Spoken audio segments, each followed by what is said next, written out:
Super star Rajinikanth నటిస్తున్న latest film కోరి. Kollywood star director Lokesh Kanagaraj దర్శకత్వంలో తెరకెక్కుతున్న ఈ సినిమాపై భారీ అంచనాలు ఉన్నాయి. ప్రస్తుతం ఈ సినిమా షూటింగ్ శరవేగంగా జరుపుకుంటుంది. ఇప్పటికే ఈ మూవీ నుంచి రిలీజ్ అయిన పోస్టర్స్, వీడియో గ్లిమ్స్ ప్రేక్షకుల్లో అంచనాలను రెట్టింపు చేశాయి. లేటెస్ట్గా ఈ సినిమాలో పూజా హెగ్డే కూడా జాయిన్ అయినట్లుగా పోస్ట్ రిలీజ్ చేశారు మేకర్స్. ఈ పోస్టర్లో అద్భుతంగా ఉంది పూజ.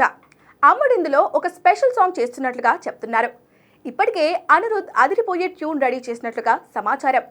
అయితే కూలీ స్పెషల్ సాంగ్ కోసం పూజ భారీగా డిమాండ్ చేసినట్లుగా తెలుస్తోంది. గతంలోనూ తెలుగులో 1-2 స్పెషల్ సాంగ్స్ చేసింది పూజ. అప్పుడు కూడా గట్టిగానే పారితోషికం అందుకున్నట్లుగా చెప్పుకొచ్చారు. ఇప్పుడు కూలీ కోసం ఏకంగా 2 కోట్ల రెమ్యూనరేషన్ తీసుకున్నట్లు వార్తలు వినిపిస్తున్నాయి. ఈ పాటలో పూజ గ్లామర్ ట్రీట్ మామూలుగా ఉండదని అంటున్నారు. అయితే ప్రస్తుతం పూజకు పెద్దగా అవకాశాలు లేవు. అయినా కూడా ఓ స్పెషల్ సాంగ్ కోసం ఇంత మొత్తంలో భారీగా డిమాండ్ చేయడం కాలీవుడ్ వర్గాల్లో హాట్ టాపిక్గా మారింది. ఇక ఈ సినిమాలో రజనీతో పాటు టాలీవుడ్ కింగ్ అక్కినేని నాగార్జున, కన్నడ స్టార్ ఉపేంద్ర, మలయాళ స్టార్ హీరో ఫహద్ ఫాజిల్ కూడా నటిస్తున్నారు.